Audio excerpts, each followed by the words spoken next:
It's happened. After holding myself back for 2 days, I've finally done it. I've seen the Rise movie and now it's time for a review. So, important crap first, should you watch this movie? Yes, most definitely.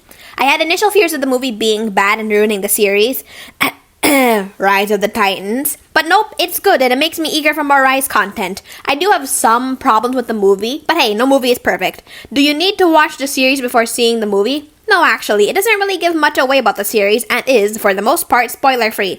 But I still highly recommend watching the series before seeing the movie though, purely because the series is fun and worth witnessing, and the characters' development means more when you've seen what they've gone through beforehand. Isn't the series 2 seasons long though? I don't have time to watch all that. Okay dude, here's an episode guide of every single important episode, here are some fun filler episodes, and here are my favorites. Got all that? Go watch the series. This review is not gonna be spoiler free. Okay, secondly, I am not gonna animate this video. Yeah, I know, but I don't have access to B-roll or even screenshots because Netflix won't allow it. And this video is like 9 minutes long. The last time I made a video longer than 3 minutes was 6 months ago. I don't want to put up with animating a video this long by myself. So I'm not gonna bother with graphics. I mean, I could get screenshots by going to other reviews of the movie and taking the screenshots from there, but I don't really feel like putting up with that, so yeah.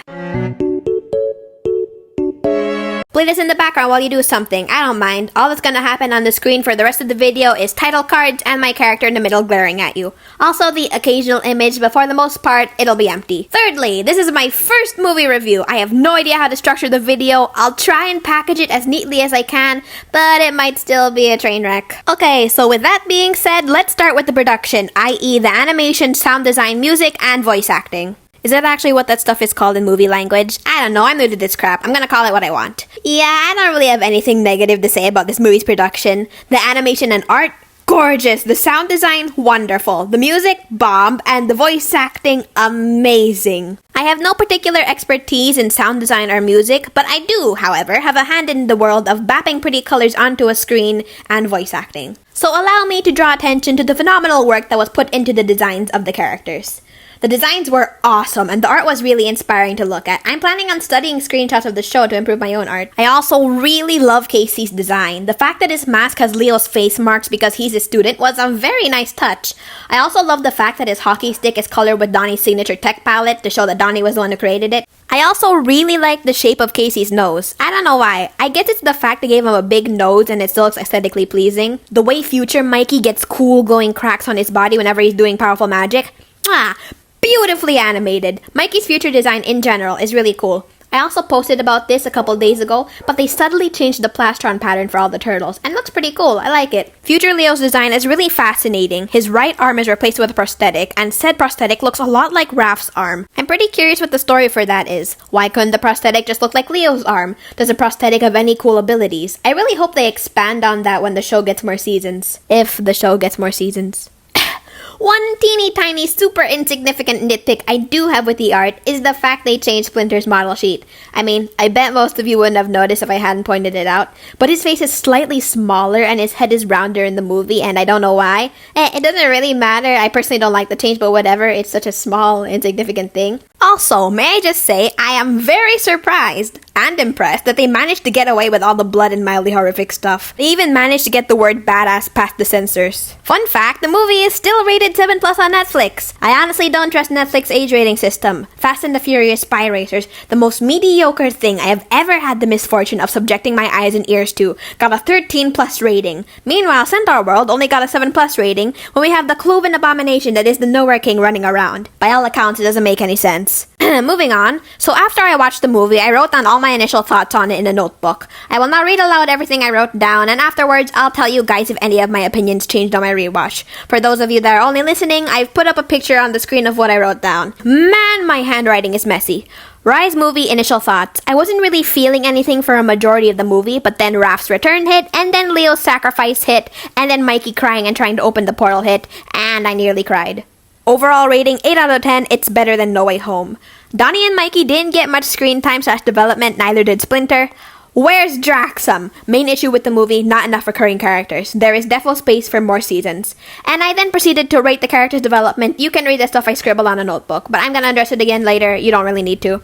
So, addressing my first bullet point, I wasn't really feeling anything for a majority of the movie.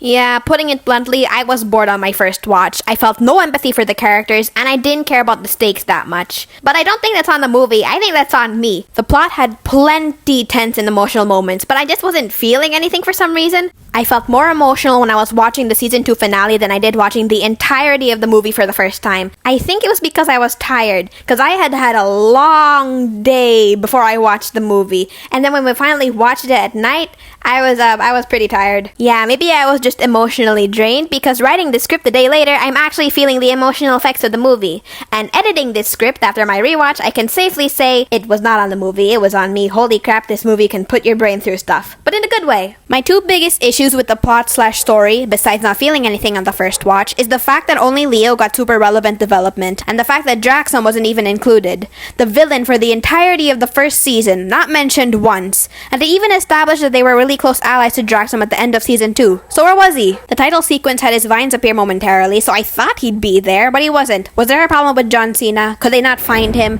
Why couldn't they include Barry? They could have done at least a small cameo, but nope. Out of the picture.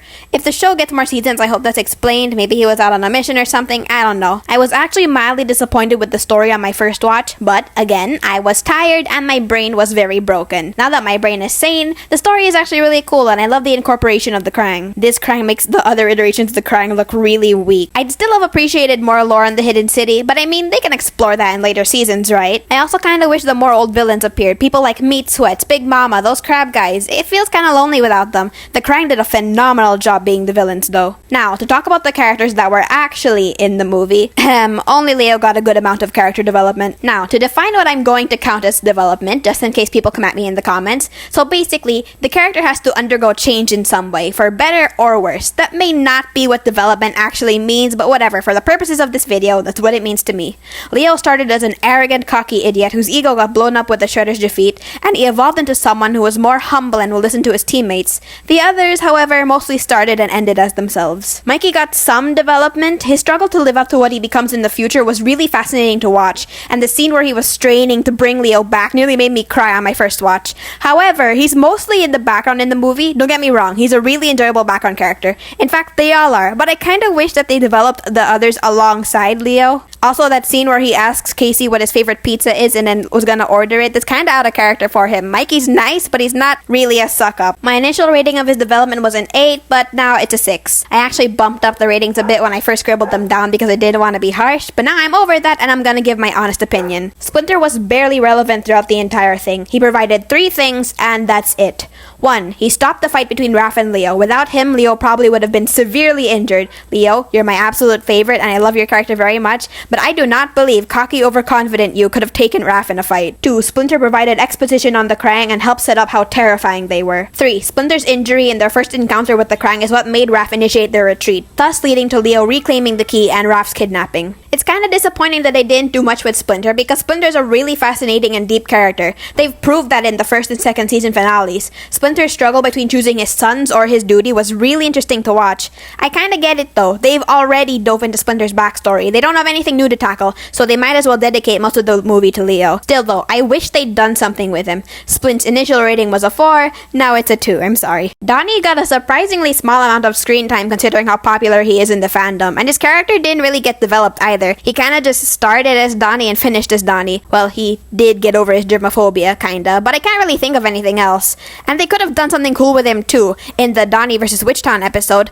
Donnie admits that he thinks he's worthless if he can't beat magic with his tech. And now his tech bow is gone and all he has is his magic staff, and for some reason he's okay with magic now. I'd have liked to see Donnie go through a larger scale existential crisis about his worth in the team, and having him prove himself worth more than his tech in the end. Hey, if Leo gets to suffer that badly, Donnie should too. Othello Von Ryan's initial rating was a 7, and now it's a 5. I'm starting to think I don't scale the ratings properly, but whatever, you get the point, okay? Now for Raph. I'm actually pretty satisfied with what they did with Raph in the movie. His frustrations with Leo were understandable, and his self-sacrifice was beautifully done. Did he get a lot of development by my definition? No, but honestly that's okay. They wrote him really well, and he didn't really need to get developed. Some people are sad that he didn't get much screen time. I'm not. I'm glad most of the movie went to Leo because he's my favorite, but I understand where you guys are coming from. But they did a good job with what little screen time he had though, and that's what matters. Raph's initial rating was an 8, but now it's a 3. But again, his performance was still wonderful in the movie. Now for April. Okay, I'm going to be honest. April wasn't that entertaining in the movie, for me at least, but I get it if you guys found her fun. Like Splinter, she only contributed 3 things. 1, the vials full of chemicals that could melt the Krang. 2, she brought Casey to the turtle's lair. 3, she helped deal with the sister Krang.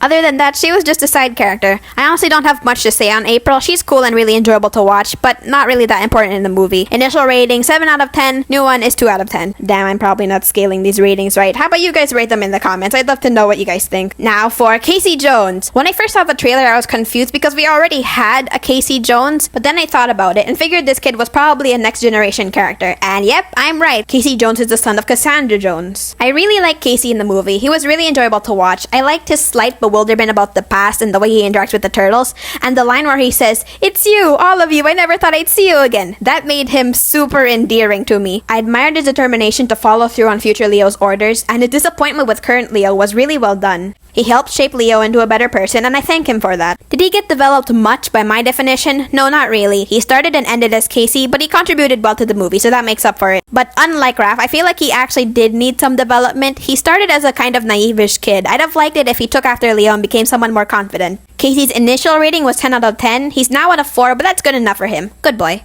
Who's left? Alright, Leo.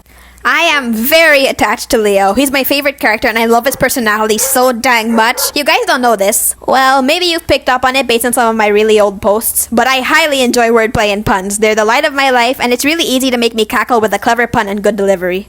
And guess who else loves to make jokes to cope? Yep, that's right, Leo. So when I saw the trailer, I freaked the hell out. I knew sure as hell that Leo wasn't going to die. His plot shell was too strong. But boy was I afraid that they were gonna subject him to extreme physical torture. And oh boy, did the writers follow through. Why are writers so shellfish? Why do they enjoy torturing their characters so much? And why did only Leo and Raph get to suffer physically? You only tortured Donnie and Mikey mentally. It's not the same.